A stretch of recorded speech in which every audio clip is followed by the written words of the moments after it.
তো hello guys, তোমরা সবাই কেমন আছো? আশা করি সবাই ভালো আছো। তো আজ আমি স্কুল অ্যাডমিশন হতে যাচ্ছি। আজ আমি ভেবেছিলাম যে স্কুল হেঁটে যাব, কিন্তু চান করতে গিয়ে আমার অনেক লেট হয়ে যায় আর আমার বন্ধুগুলো বারবার করে ফোন করে, তাই আমাকে গাড়ি নিয়ে যেতে হয়। গাড়ি নিয়ে বেরিয়ে যায় বাড়ি থেকে। আমি এসেই দেখলাম যে একটা ছেলে বাবু সোনা করছে আর সবাই গেম খেলছিল, ফ্রি ফায়ার। কেউ যদি খেলতে চাও তাহলে কমেন্ট করবে। তো আমরা সবাই অনেকক্ষণ গল্প করার পর আমরা ভাবলাম যে এবার স্কুল চলে যাই। তার আগে আমি গাড়িটা ঘুরিয়ে নিই আস্তে আস্তে করে, তারপর ভোলা আমি চলে যাই স্কুল দিকে। আসবার টাইমে দেখলাম যে মিঠুন একা একা আসছিল, তাই আমরা ওকে চাপিয়ে নিলাম।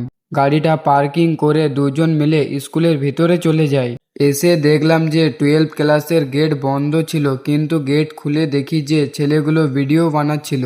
স্যার কখন ক্লাসে চলে এসেছে আমি একটুও বুঝতে পারিনি। তারপর আমরা লাইনে দাঁড়িয়ে যাই সবাই। তারপর আমার লাইন চলে আসে, সাইনটা করে নি, স্যারের হাতে টাকাটা দিয়ে দিলাম আর আমি মনে মনে ভাবতে থাকি যে এবার আমি বড় হয়ে গেছি। সবাই ভর্তি হয়ে যায় আর এটাই আমাদের 12 ক্লাস। আর এখন যারা ভর্তি হওনি কালকে অবশ্যই আসবে।